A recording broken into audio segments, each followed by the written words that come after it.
بسم الله الرحمن الرحیم. در لوی خدای پنامه. در افغانستان د اسلامی جمهوری رئیس جلالت مآب دکتر محمد اشرف غنی، در افغانستان د اسلامی جمهوری د اجرایی شورا جلالت مآب رئیس دکتر عبدالله، در افغانی ټولنې قدرمن و منشرانو، معزز و زوانانو او افغانی محصلینو، خویندو او ورونو، السلام علیکم و رحمت الله و برکاته. تاسو جلالت مآبانو ته او عزیزانو ته د زړه د کومې نه شرارلاست وایم. دغه شاندار مجلس د کلام الله مجید سو آیاتو په لوستلو سره پیل کړو. جناب قاری صاحب عزم الدین. أعوذ بالله من الشيطان الرجيم.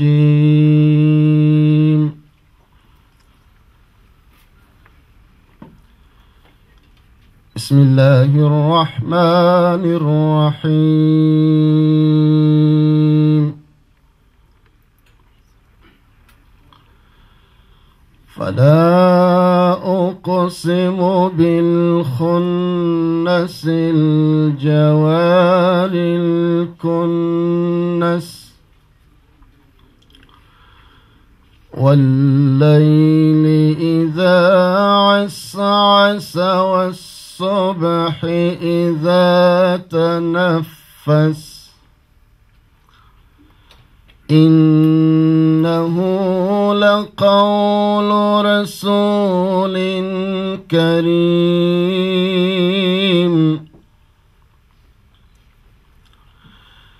ذي قوة عند ذي العرش مكين مطاع ثم أمين وما صاحبكم بمجنون ولقد رآه بالأفق المبين وما هو على الغيب بضنين وما هو بقول شيطان رجيم فأين تذهبون إن هو إلا ذكر للعالمين لمن شاء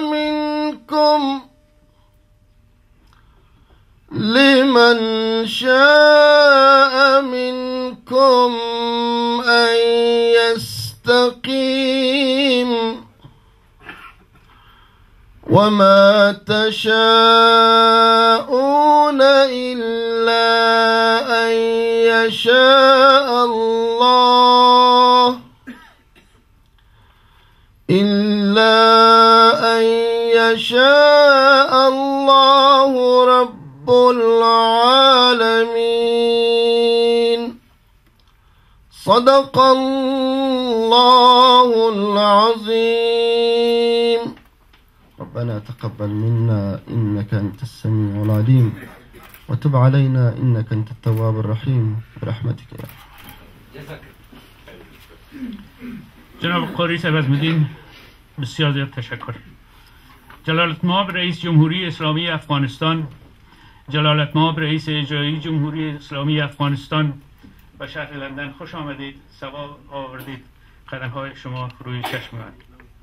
از جانب خود و اعضای سفارت افغانستان در لندن و به نمایندگی از افغان‌های عزیز مقیم بریتانیا، از اشتراک شما عزیزان در این مجلس و ملاقات شما با هموطنان عزیز از صمیم قلب اظهار شکرانه و سپاس می‌نمایم. استدعای ما از بارگاه ذات یگانه این است که خداوند متعال برای شما و همکاران محترمشان توفیق عنایت فرماید تا چنان که آرزومندید قدم‌های هرچه بیشتر و رساتر و مؤثرتر در راه خدمت به وطن و استقرار صلح و ثبات در کشور بردارید. از پروردگار عالمیان موفقیت‌های عظیمی را برای شما و همکاران شما در این راه مقدس تقاضا می‌کنیم. با این مقدمه مختصر، چون وقت بسیار محدود است، از جلالتمآب رئیس جمهوری اسلامی افغانستان جناب دکتر محمد اشرف غنی خواهش می‌کنم تا ما را از ارشادات عالمانه خویش مستفید سازد.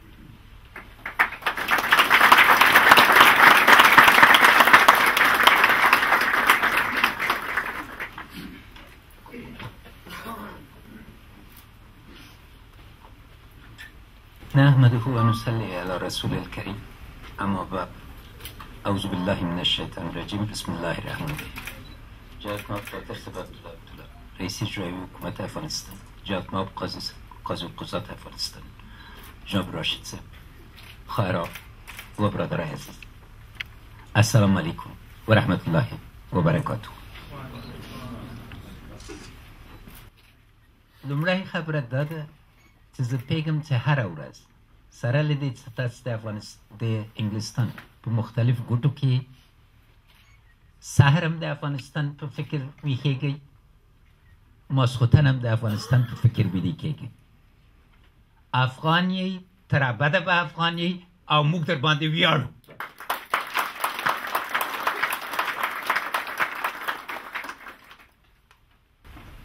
دوم، وطنتان برتان ضرورت دارد. اول من میخوایم از هر کدامتان تشکر کنم که یک فامیل، یک خانواده را، یک قریه را شما به عزت تمویل میکنید. پولی که شما به افغانستان روان میکنین موجب عزیز که خانواده مختلف افغان در فقر زندگی نکنن، به عزت زندگی کنن. بنابراین میفهمیم که با وجودی که بیرون خاک هستین تأثیرتان نهایت مثبت است. ممنون.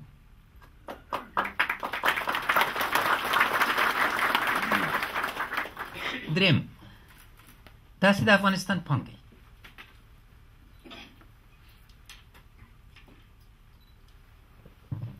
زه درې نسله نن دلته ګورم، هر یو هم افغانستان ته مرسته کولی شي. ځان سره مرسته کولی شي، نو ځکه وطن سره مرسته کولی شي. تقاضای ما، تقاضای حکومت وحدت ملیتان ایست که با اتحاد و اتفاق بیاین با هم وطن خود بسازیم و این ایجاب پذیر میکنه که نسل‌های مختلفه که با ظرفیت‌های مختلف، خواهرای ما، برادرای ما، اولادای ما، همتان یک بررسی کنین که چی نوع ظرفیت‌ها در بین جامعه افغانای برطانیه موجود است تا ما بتانیم از استفاده کنیم. وطن ما از بدبختی‌اش زیاد تیر شده، اما یکی از نتایج خوب از این بوده که افغانایی که در اروپا، در امریکا، در استرالیا هستند، نسل دوم و سومش دارای ظرفیت‌های شدن که کم یک مملکت مثل ما سر از او بالیده میده. خواهش ما است که از این ظرفیت‌ها را بر افغانستان بکار بردیم. 2 هفته آمده میتونین، 20 سال میایین، به سر چشما به و امید است که دست به دست با هم بدیم. من میخوایم که چند نقطه دیگه خدمتتان عرض کنم. اول، جناب دکتر صاحب عبدالله از تاریخ 200 سال افغانستان درس گرفتیم. این درس چی بود؟ تقسیم قشر سیاسی افغانستان، عدم اجماع سیاسی در افغانستان همیشه جامعه و مردم متضرر کرده بود. حکومت وحدت ملی به اساس اراده مستحکم ما با وجود آمده که از نفاق جلوگیری کنیم.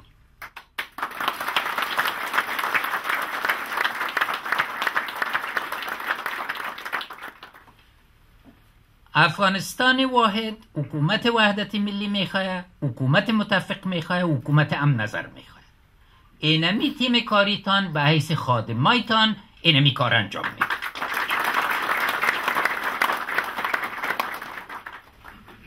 دوم، چیزی که به زبان متحد اتفاق و دیدگاه میشه به نفاق نمیشه.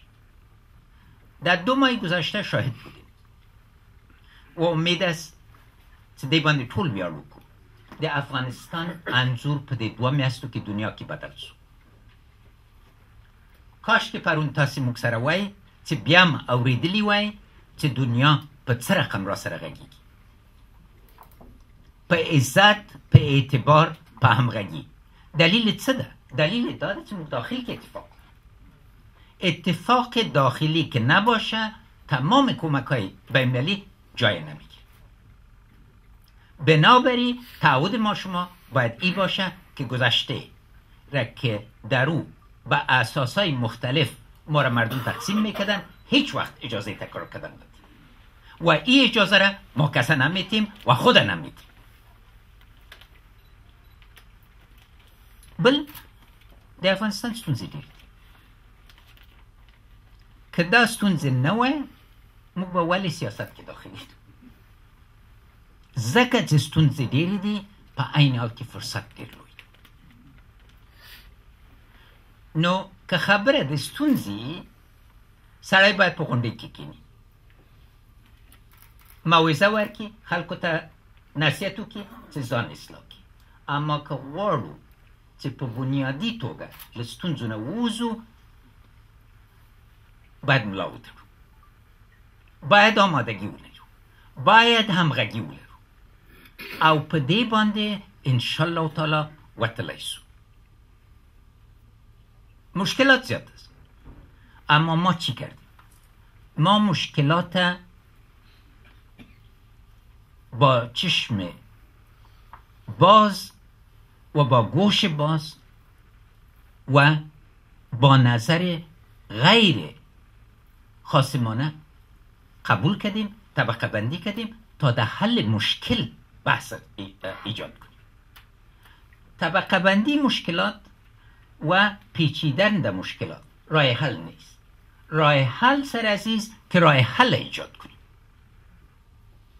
و هر مشکل که ما امرش مصادف هستیم یک یا نقطه دیگه دنیا در سابقی رو تجربه کرده. ایموگ اراده داده چې دغه ټول تجربه سره یو کو او د افغانستان په خاص شرایطو باندې داسې یوه طرحه جوړه کو چې موږ له مشکلاتو نه وباسي. نو دلته 2 شی پکار دي. یو باید دنیا نه خبر اوسو، اما دوم په ځان باندې باید اعتبار لرو. په ځان باندې اعتبار په څه لرو؟ چې یو بل ومنو، یو بل ته غوږ کیدو، په آرامه په مخه لاړ شو.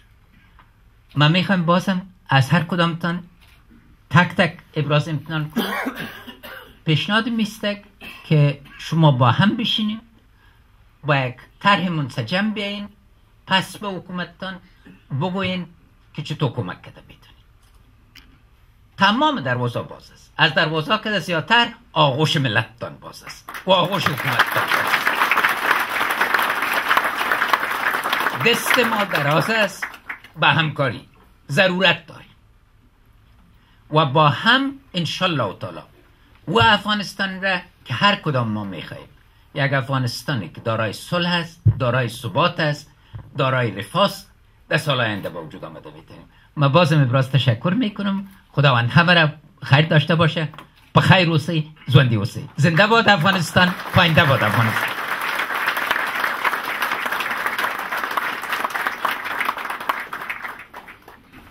جلالت نواب رئیس جمهوری اسلامی افغانستان از اظهارات عالمانه و بزرگواران شما از همین قلب و نمایندگی از جمعیت امروز این حقیر تصادفاً نماینده همین مردم هستم، خدمت شما تشکرات خود ابراز میکنم.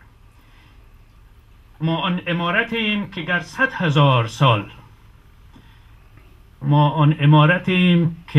گر 100,000 سال ویران شود ز حادثه تعمیر می شویم.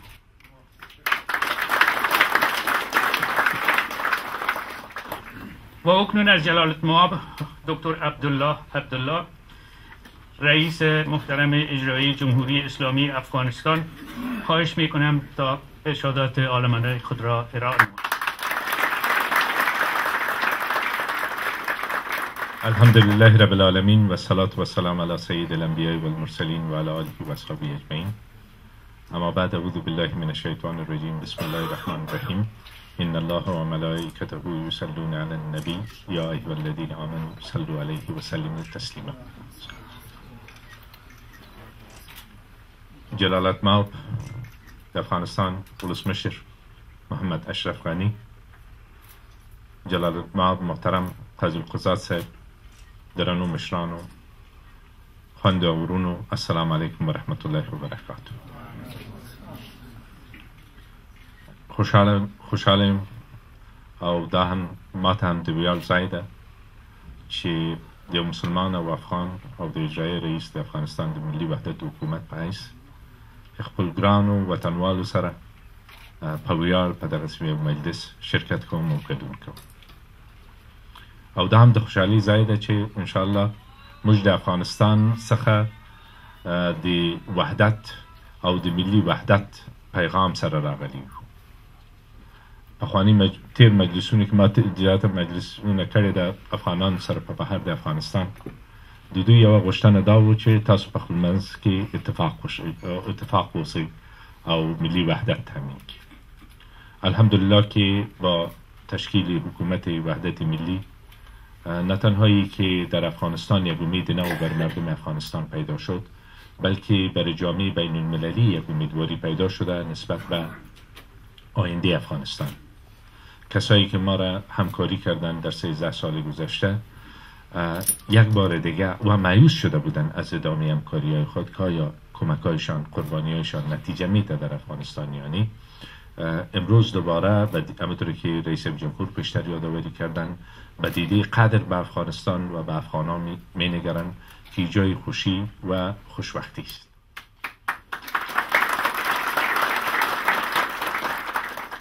و اصلی ترین عامل موفقیت هم برای هر نظام وحدت مردمش است و ای که مردم بر اساس منافع ملی و یک تعریف واضح از منافع ملی در سایه یک نظامی که کارا باشه و کار بده برای مردم بتانن در صلح با هم و با برخورداری از حقوق مساوی در سایه قانون با مسئولیت زندگی کنن و خودم مسئول احساس کنن.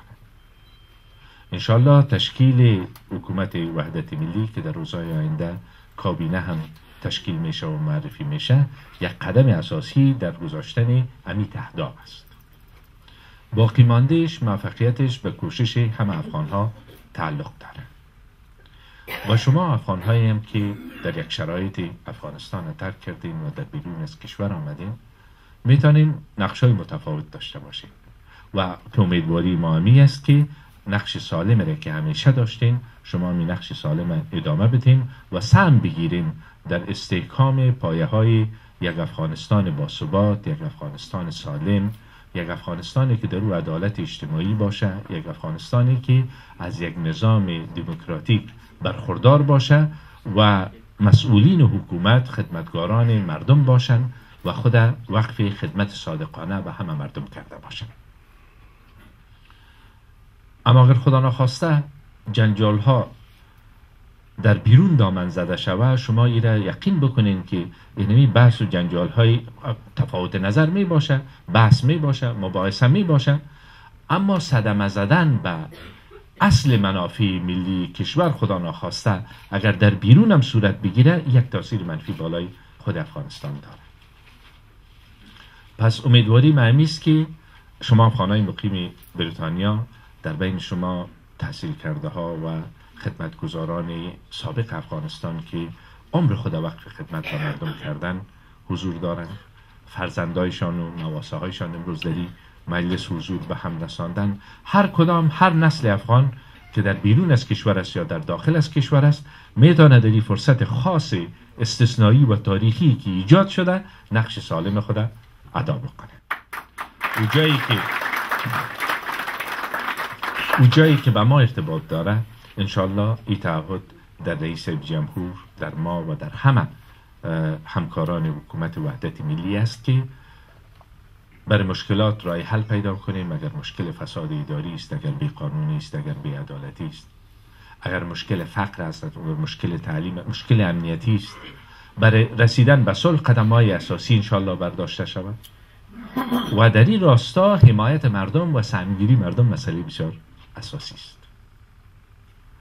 شما با نظرتان، با عملتان، با اشتراک در امی پروسه‌ای که مربوط به کلتان است، مربوط به دو تیمی که در انتخابات بودن، تنها به دو تیم مربوط نمیشه بلکه به کل افغان‌ها مربوط میشه. در سر تا سر دنیا هر جایی که افغان‌ها هستن، همونطور که رئیس جمهور یادآوری کردن، الحمدلله که افغان‌های ما وطن خود فراموش نکردن، وطن خود از یاد نبردن، در فکر وطن خود هستند و افغان‌ها افغانستان واحد با عزت، سربلند، سرافراز میخوان.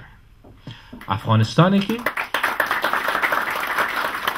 اینمی امکان افغانستان داره، اینمی امکان افغانستان داره که دیگه مملکت‌ها به ثروت برسن، دیگه مردم دیگه دنیا به ثروت برسن از نتیجه سرمایه گذاری در افغانستان.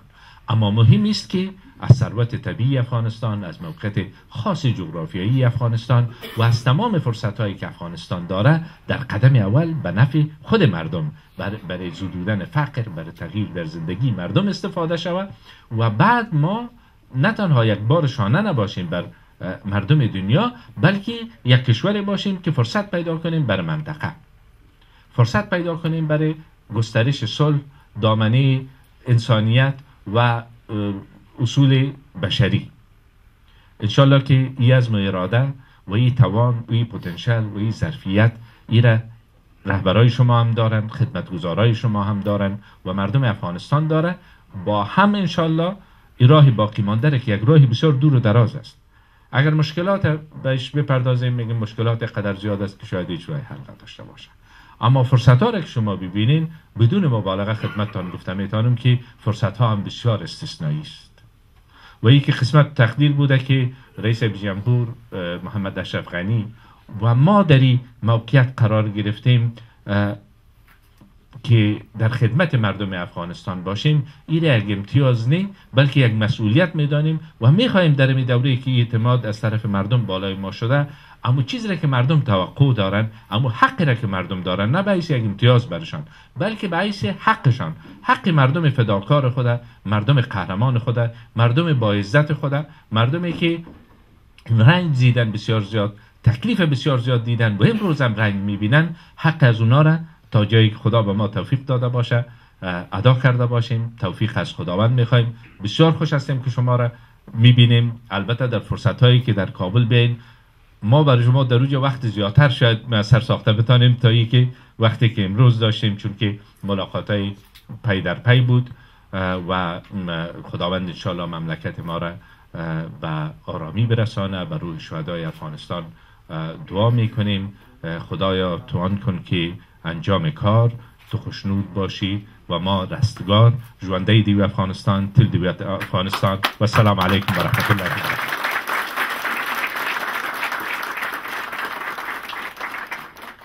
جلالت مآب دکتر صاحب عبدالله رئیس شورای اجرایی افغانستان، از بیانات عالمانه شما نهایت سپاس.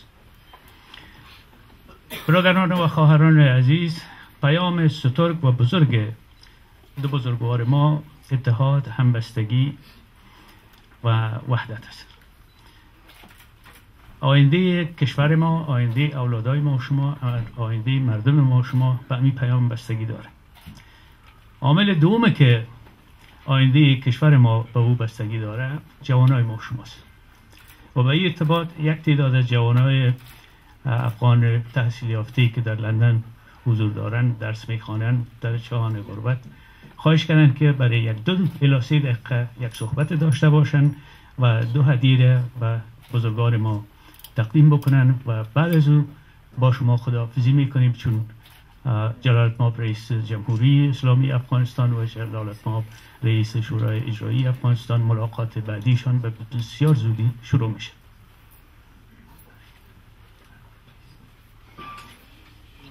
بسم الله الرحمن الرحیم. جلالت مآب رئیس جمهور، جلالت مآب رئیس اجرایی، قاضی القضات صاحب، رئیس شورای عالی صلح، مهمانان عزیز، السلام علیکم و رحمت الله و برکاته.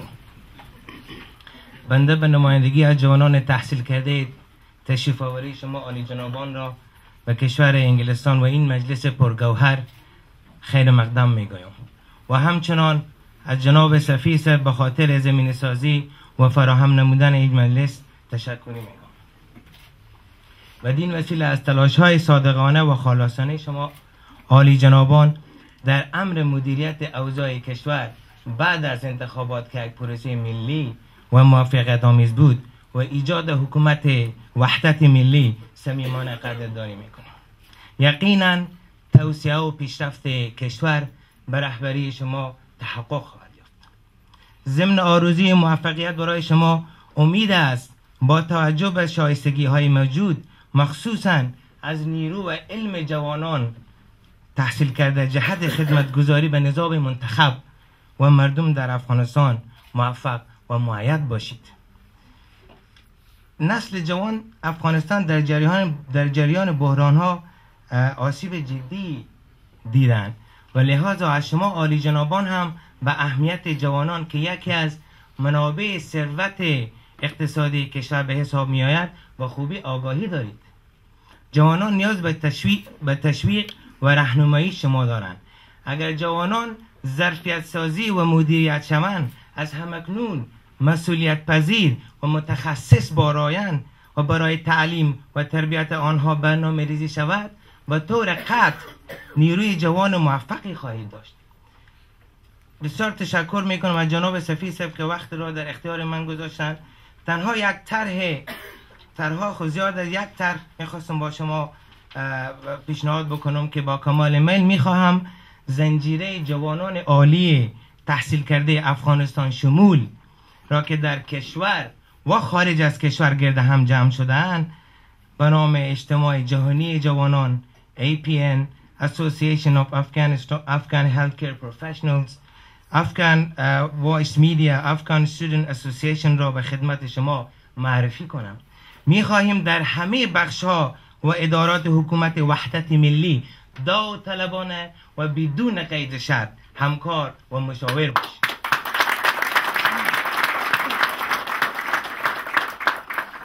چگونه جوانان تحصیل کرده می توانند در راستای تحقق پالیسی های حکومت وحدت ملی در جهت توسعه و پیشرفت و صلح کشور دین خود را ادا کنند؟ و آیا چند فیصد از نیرو و مشوره جوانان عالی متخصص در حکومت وحدت ملی استفاده خواهد شد؟ ما با نمایندگی از جوانان عالی تحصیل کرده از ایجاد وزارت امور جوانان حمایت میکنیم و درخواست میکنیم که ایجاد مشاورت امور جوانان در ریاست جمهوری و در ریاست اجرایی هم ایجاد شود. در اخیر میخواهم بگویم که با تمام قدرت از حکومت وحدت ملی خود پشتیبانی میکنیم.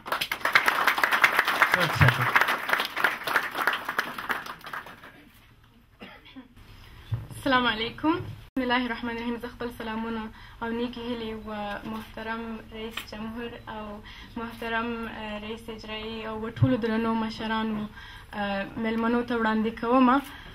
زه شاید په سین کې د ټولو دلته کم سینه یم او نو په خبرو کې کوتاهي معاف. خبر زما ماته چې اول چې ماته چې کومې خبرې ټاکل سوې وې هغه خبرې زه نه کوم، ځکه چې زه یو ښځه یم او باید زه د ښځو لپاره خبرې وکړم. دا خبره صحیح نه ده. زموږ په افغانستان کې چې کومه مسله زه وینم هغه دا ده چې د هرې طبقې خلک خپلې طبقې ته ولاړي، که هغه جنسي طبقه یي ښځه باید ښځې ته ولاړي، که هغه قومي طبقه یي دیني طبقه یي. ولې هغه وخت زموږ افغانستان زموږ هیواد پرمختګ کوي چې کله موږ یو نفر د یوې طبقې څخه نه یو ولاړ، ټول یو بل ته ولاړ یو. داسې نه چې زه راسم او زه اول خو د یو نر باده راسم ودرېږم وایم چې ښځو ته حقوق ورکړي، ښځو ته تعلیم ورکړي.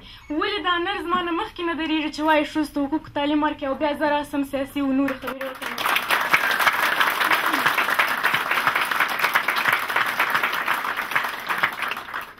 زه ډېره خوشحاله یم چې دلته ماته موقع راکول سوې ده چې زه ستاسو سره خبرې وکړم. که څه هم شاید زما پښتو دومره قدیمه نه وي، شاید زه هغه اعلی علم و سوچ ونه لرم خو زما غوندې خلک چې اوس په نورو هیوادونو کې سبقان وایي تعلیم کوي باید دوی ته د دوی قوم طبقې و دې څه ته ونه ګورو باید موږ موقع ورکړو و استعداد ته و تعلیم ته و عقل ته و دې ته موقع ورنکړو چې کم نفر د کمې طبقې دي د کم فامیل څه دي او کم په دغه رنګ زموږ هیواد مخته تللی سي نور زه بل لار نه وینم